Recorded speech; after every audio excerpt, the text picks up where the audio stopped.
Hello and welcome to all. आप सभी का स्वागत है रणधीर एजुकेशन में। स्टैटिक जीके की सीरीज को आगे बढ़ाते हुए इंटरनेशनल ऑर्गेनाइजेशन में बहुत ही महत्वपूर्ण, जिसे हम आशियान कहते हैं, यानी ASEAN आशियान कहा जाता है, उसके बारे में कंप्लीट चर्चा करेंगे कि आशियान क्या है, इसमें कितने सदस्य हैं और इसकी स्थापना कब की गई और इसका हेडक्वार्टर क्या है। ये सब कुछ हम यहाँ पर जानेंगे। स्टैटिक के साथ साथ करंट में भी बताएंगे कि इसका हेड फिलहाल कौन है और फिलहाल इसमें सदस्य जो जुड़े हैं, सबसे लेटेस्ट अपडेटेड जो सदस्य है वो कौन सा है।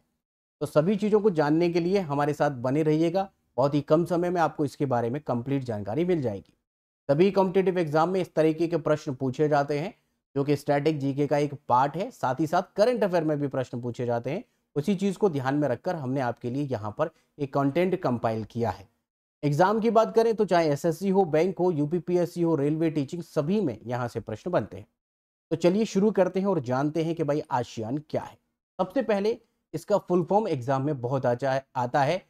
वो एग्जामिनर आपसे बार बार पूछता है कि यहाँ पर जो ई दे रखा है इसका मतलब क्या है।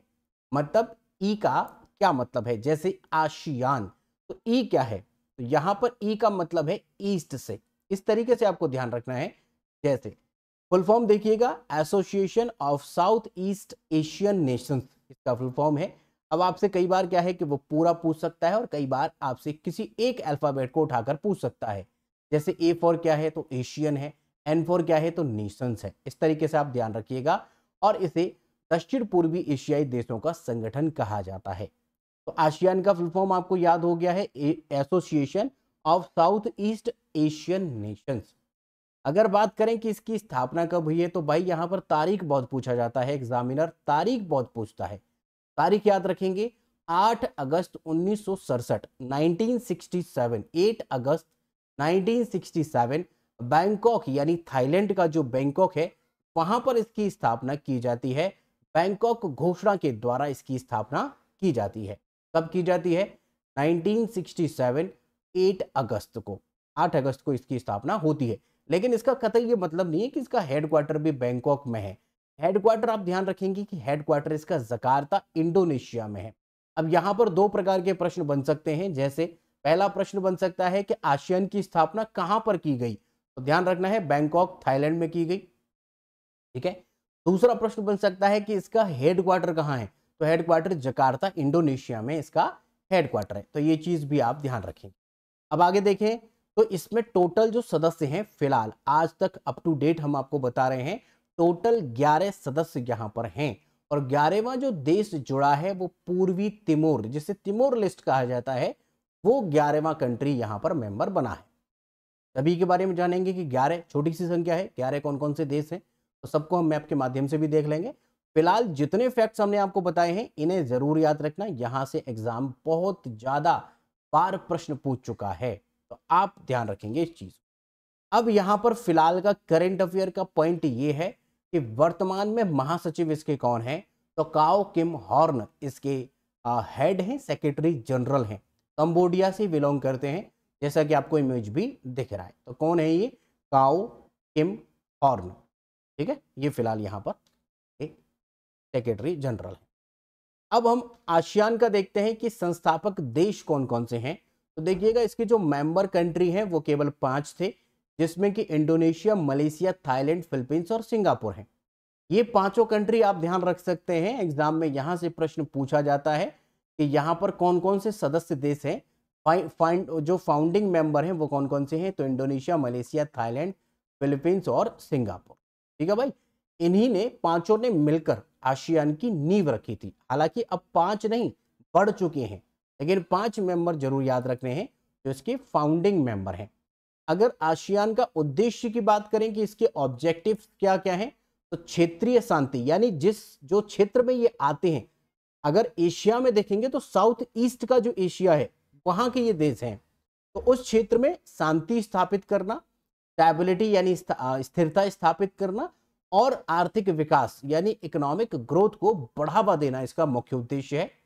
सदस्य देशों के बीच सहयोग की भावना यानी कोऑपरेशन और सामंजस्य यानी हार्मोनी को बढ़ाना इनका उद्देश्य है।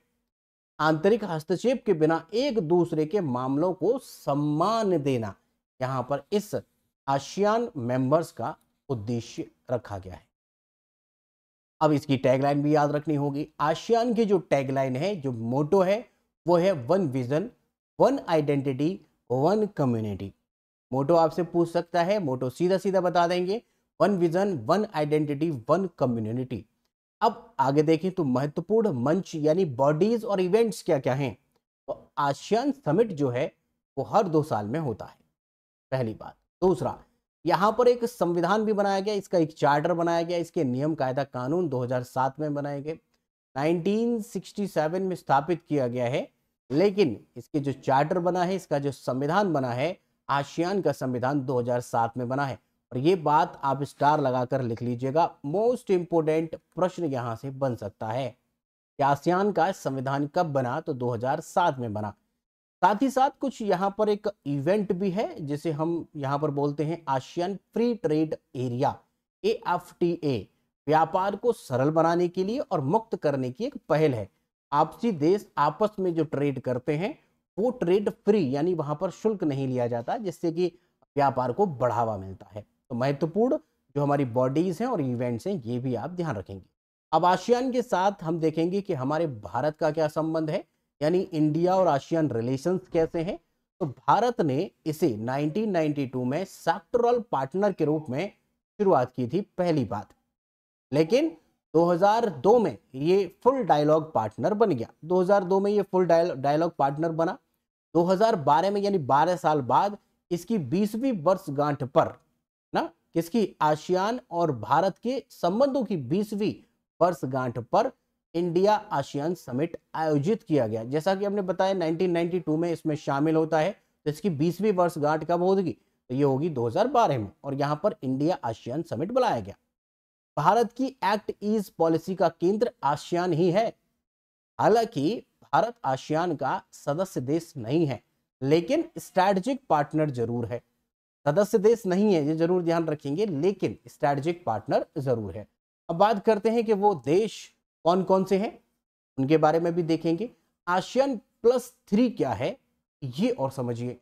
आसियान के जितने मेंबर्स हैं, जैसे हमने 11 आपको बताए हैं, 11 प्लस उसमें 3 मेंबर और जुड़ जाते हैं, तो यहां पर आसियान प्लस 3 बन जाता है। वो 3 देश कौन कौन से हैं, यहां से इंपॉर्टेंट प्रश्न बनेगा, वो है चीन, जापान और साउथ कोरिया।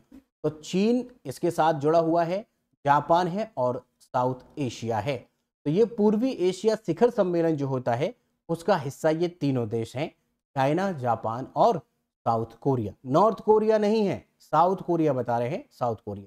तो 11 और 3 कितने हो जाते हैं, यहाँ पर 14 देश यहाँ पर मेंबर हो जाएंगे। लेकिन ध्यान रखिएगा, ये आसियान प्लस 3 में बता रहे हैं हम, आसियान प्लस 3 में कितने, 14 मेंबर हो जाएंगे। लेकिन अगर बात करें आसियान में कौन कौन से देश मेंबर हैं, तो वो देखिएगा आप, Indonesia, Malaysia, Thailand, Philippines, Singapore, Vietnam, Laos, Myanmar, Cambodia, Brunei, और 11वां जो जुड़ा देश है वो है तिमोर लेस्ट। हालांकि तिमोर लेस्ट कभी इंडोनेशिया का ही पार्ट हुआ करता था, लेकिन इंडोनेशिया ये कहता है कि नहीं, अगर आपको व्यापार करना है तो हमारे साथ करिए, ये कोई देश नहीं है। लेकिन धीरे धीरे उसे मान्यता मिल गई है, तो 11वां देश जो है वो पूर्वी तिमोर या तिमोर लेस्ट बन चुका है। तो टोटल मेंबर कितने हैं, 11। अब इसको एक बार मैप के माध्यम से आप देख लीजिए 11 कंट्रीज को। यहाँ पर आप देख रहे हैं भारत का जस्ट पड़ोसी देश है, ये म्यांमार है।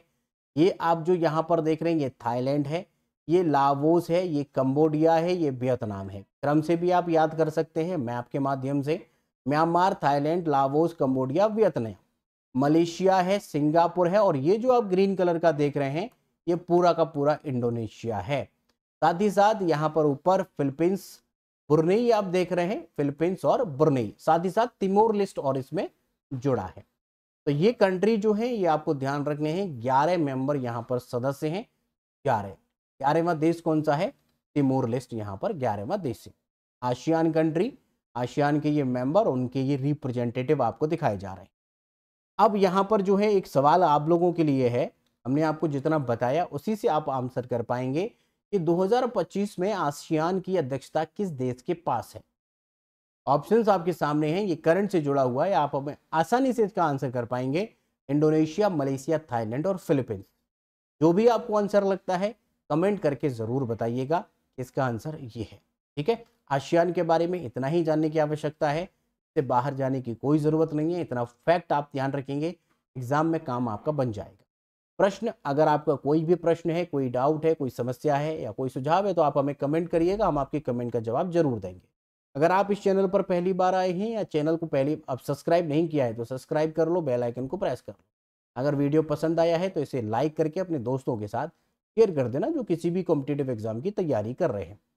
टेलीग्राम पर भी आप हमसे जुड़ सकते हैं, उसका लिंक हमने डिस्क्रिप्शन में दे दिया है।